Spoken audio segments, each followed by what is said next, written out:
Welcome back, brothers and sisters. I am Braden. This is Langley Outdoors Academy, the place where we not only talk about what's going on in the gun world, but also how we're going to fix it together.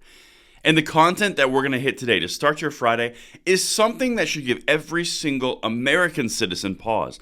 The language in this CBS article around red flag laws coming from Everytown for Gun Safety is insanity, and it highlights the level of unconstitutionality and their mindset. This is something you need to understand and everyone needs to know about as the red flag law thing heats up, because every single thing is tied together, and I cannot wait to show you what's happening here.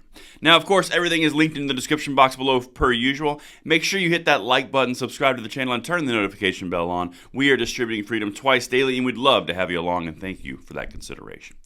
And the content today is brought to you by SDI. Now, I know a lot of you out there like to upgrade and modify your own guns. And if you're looking to turn that hobby into a career, Sonoran Desert Institute can help. Their online programs cover everything from ballistics, woodworking and finishes, shooting sports management, and more, plus all the tools and materials are shipped directly to your door. There's never been a better time to turn that hobby into a career out of your own home. So what are you waiting for? There's a link in the description box below, and thank you so much to SDI for making this content possible. All right, my brothers and sisters, to start off this beautiful Friday, wrap up this crazy news week, let me show you what they're saying in CBS News around red flag laws, particularly around constitutionality, what they are, and what the premise is, because this speaks volumes, particularly when you tie it into the accused domestic violence abuser stuff that they're talking about with restricting rights. Let's get it. What are red flag laws, and do they work in preventing violence? Whoa. Do they work in preventing violence? CBS and all the gun control advocates have told us for years that red flag laws were the next coming of insert religious figure important to you. They said that this was the way to move forward. This is a progressive jump. Why all of a sudden the questions? Well, when you listen to some of the quotes I'm about to share with you, you might have some questions too. And that's the reason we hit red flag laws so hard on this channel. All right. Extreme risk protection orders, more commonly referred to as red flag laws, have been passed across the country as a means to prevent gun violence. But there are many questions about what these laws involve and how well they work.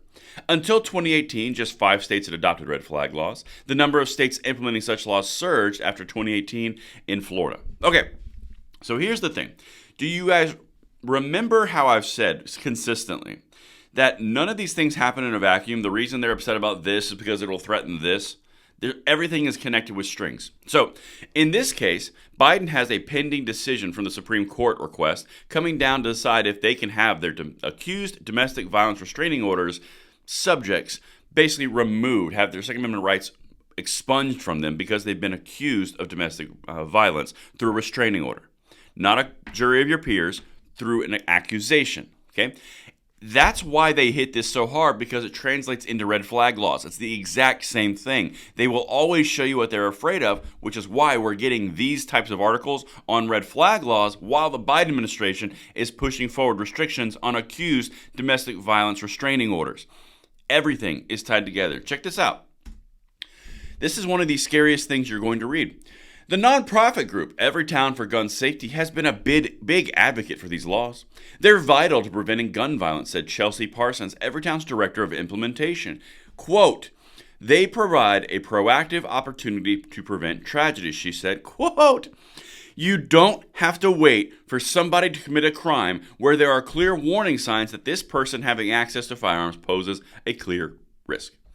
Let me read that first part again. You don't have to wait for somebody to commit a crime when there are clear warning signs. That's why we have a jury system.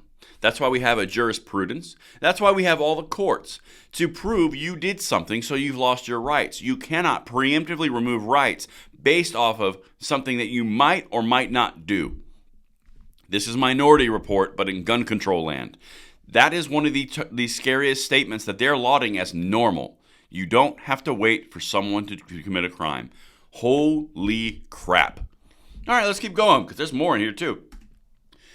Petitioners first ask a judge to issue a confiscation order.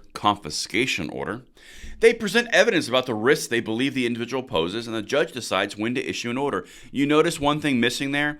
The accused gets to defend themselves. It's not in there. That's because these are ex parte.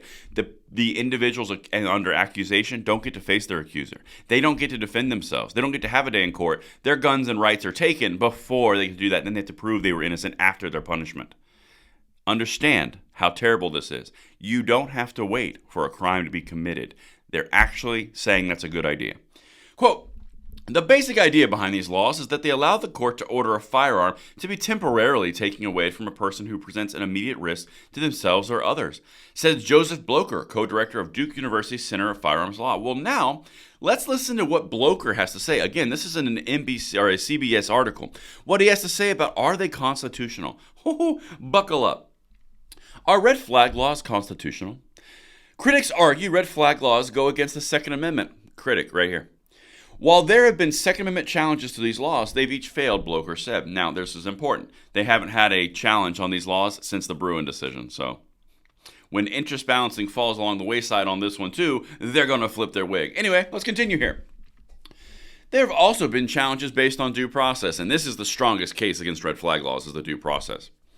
Quote, normally, when you're deprived of some constitutional interest, like possession of a gun, you are entitled to a notice and a hearing and those kinds of things, said Blocher. Red flag laws permit these emergency orders to be entered without necessarily a full hearing. So I think people want to know, is there enough process here to protect people from being wrongfully deprived of their guns? The answer is no. And the reason that the answer is no, and even further evidence of this, in the Senate Bipartisan Safer Communities Act, which was passed as the lauding most sweeping gun changes in the United States in 30 years by the Biden administration, and the media for that matter, the provisions inside that law, the $230 million they're going to put out as a slush fund to encourage red flag laws at state level, yeah, you have to have due process included. That's actually in the legislation. So they don't tell you that part, and that's also why the money hasn't been distributed. There's no due process. That's the point. And I got one more thing for you, because this is just silly. Across the U.S., Blocher has found many are concerned about being wrongfully deprived of their guns without a trial. No, stop. What do you mean? Quote, I think there's a misconception that these extreme risk protection orders are a criminal punishment. They're not, he said. They're like no restraining order, and those are civil. Does that sound familiar to the Biden administration under accused domestic abusers restraining orders, which are civil and don't require a judicial review? They don't require any type of jury trial. They don't require a conviction. They're just civil. Do you see how all of these things are completely tied together? And that's why we cover them like a bloodhound. Let me know what you guys think in the comments below, and I will see you on the next one. I'm Braden. See you later.